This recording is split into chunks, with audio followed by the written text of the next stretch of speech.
Hey everyone, and welcome back to another video.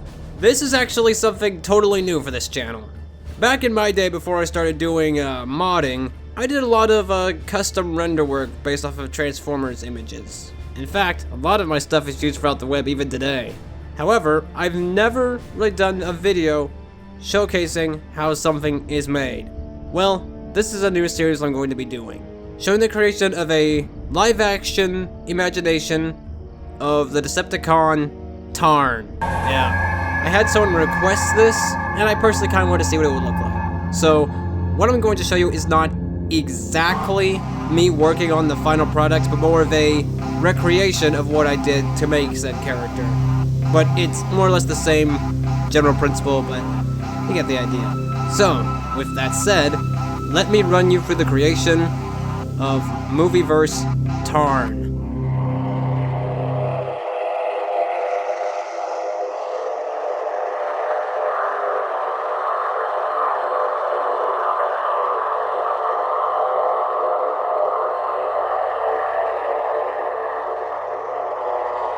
Okay, so for my first step of Tarn, I always like to start with a base body. And I wanted to do something different. Something unique. So, I found a concept art body. Now, I can't really remember exactly who made this or for what movie it was for, but I'll be sure to credit them in some text form. Anyway, for Tarn, I wanted a Cybertronian-looking base, but I wanted him to be distinct. So I didn't want him to be just like a Megatron recolor or a Shockwave recolor or something like that. So this body is what I'm going to use. But in order to get him prepared, I need to clear out a few things. So that's where I'll first start. I'm going to first start off by removing these extra arms.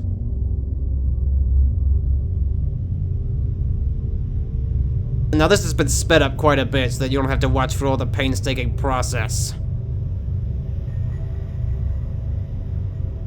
I like to use feather edging free for cutting off stuff because I found it creates the most even edge. So that's what I'm using here. Now that his extra arms are gone, I'll remove the other two as well.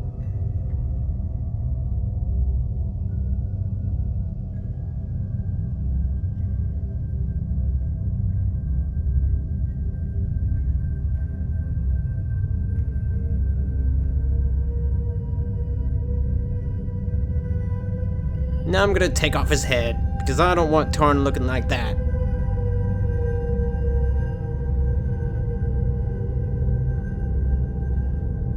Now, all that's left to clear out is the lower part of his legs.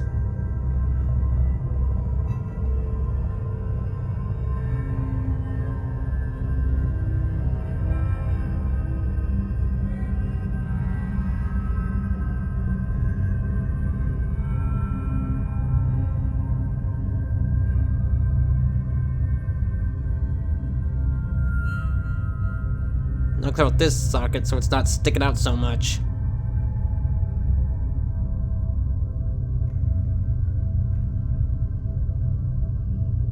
And that looks like we got a pretty good base to start off with.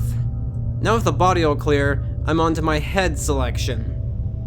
This is actually concept art for the dreads. And I very much like this headpiece. It's quite unique and I think it suited Tarn quite well. So I start off by just selecting the neck, so that I can copy it over to the new body.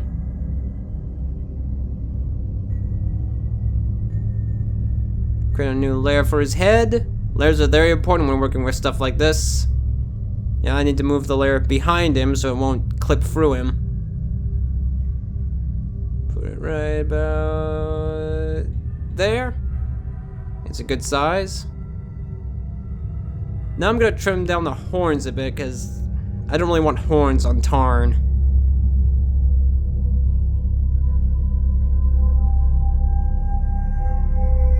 I'm still thinking the head's a bit too tall, so I'm gonna trim it a bit more.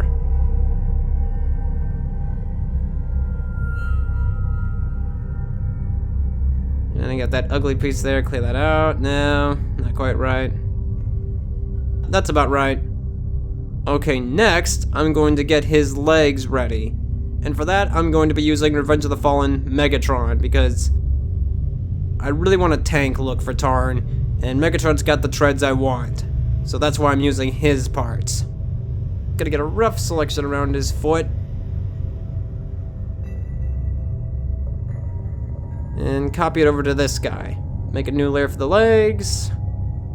Then I gotta scale it down just right.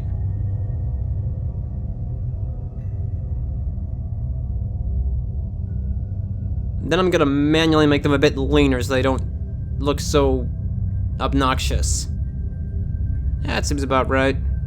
Now I'm gonna use one of my favorite techniques to make the knee and foot blend together a little smoother, which is a circle fuzzy eraser. Now for the next foot, same thing. I try to be very precise when I select the parts I want. Trying to make it as evenly selected as I can.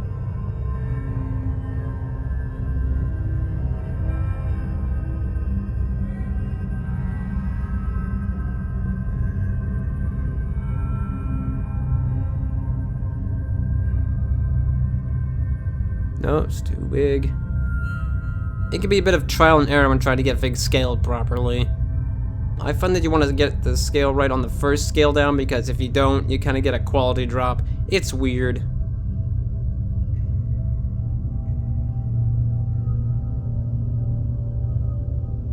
I gotta smooth him out again to make it blend a little better. Then I realized that I was selecting something I shouldn't have been. Takes a little trial and error to get these all set up properly.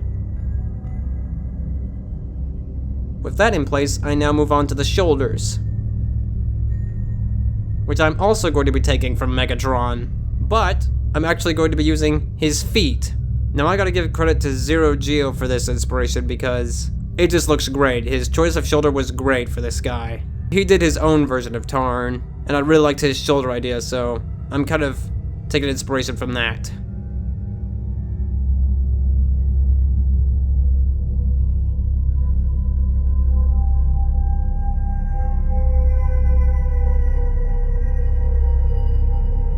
Now I gotta get it positioned just right, which takes a few trials to get set up right.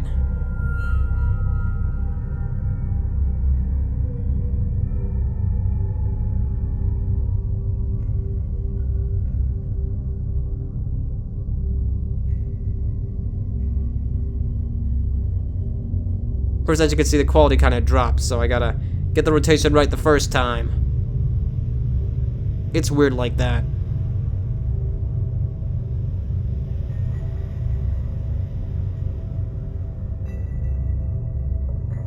Then I'm just gonna flip it and move it over to his other side. I probably could have scaled this down, but I didn't. Now for his arms, I'm actually going to be using Shockwave, because I'm really trying to stick with the look of him being a tough tank-based Decepticon, and Shockwave and Megatron are the best candidates for such parts.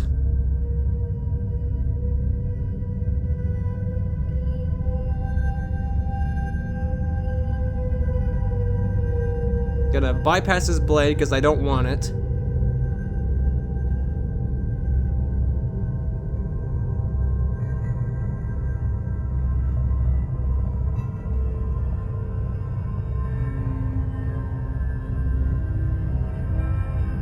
I'm just gonna copy the whole thing, get a new layer for it, and work on fitting it in correctly.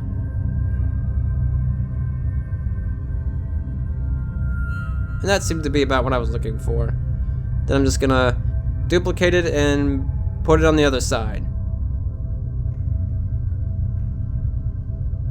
Now, of course, I needed to include Tarn's signature Decepticon mask. And I figured, who better to use than the Fallen himself? So basically, I'm gonna select a significant portion of his face and slap it on the new head I already have.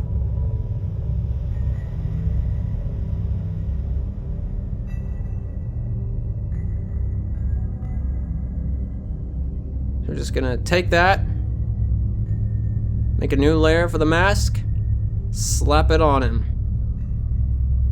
Now I gotta get it scaled just right. Don't want it to be too big, or it's gonna look weird. Now I need to remove his eyes to make it look like an actual mask. It's a little too oversized right now, so I gotta scale it down a little more.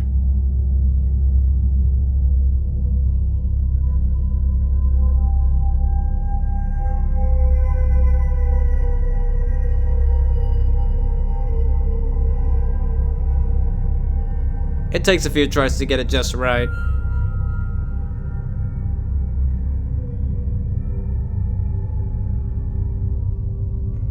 Decided to clear a bit more of the face so the eyes come through a little better.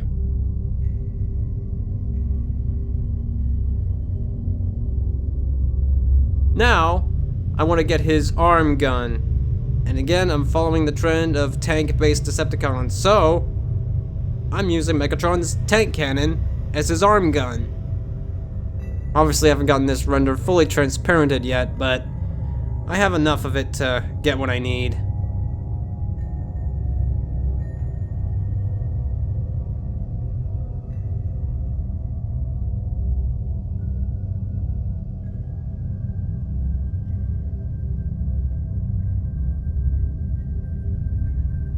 Then we make a new layer and get this properly positioned. Gotta get it scaled and angled just right.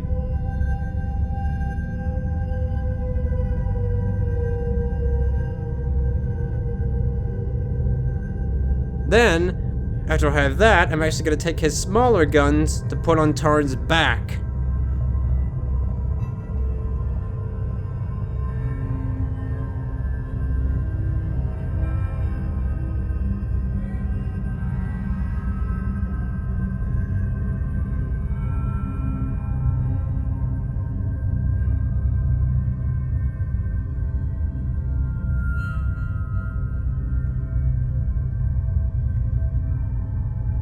And that is more or less what I used to make the final body.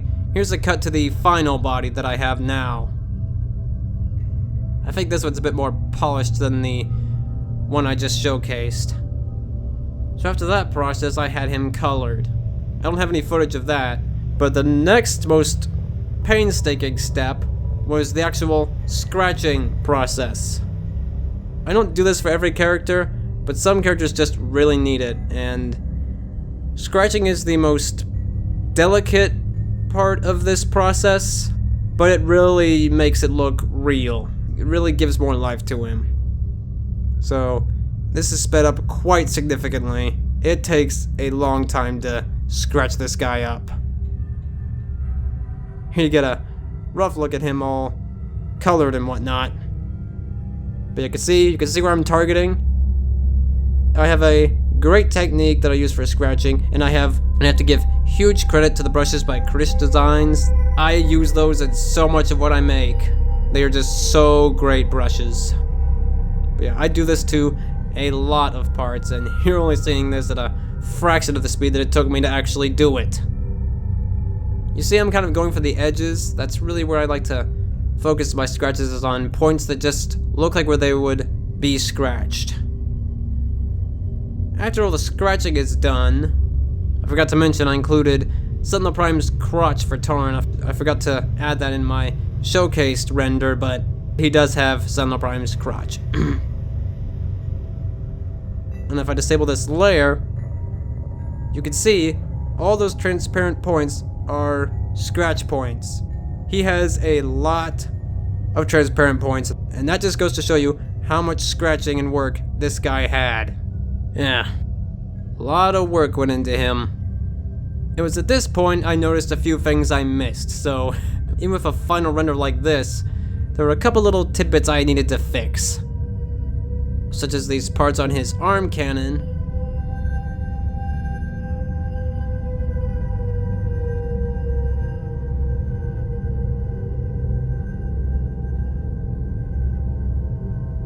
And this odd-looking part on his foot that just looked really odd to me.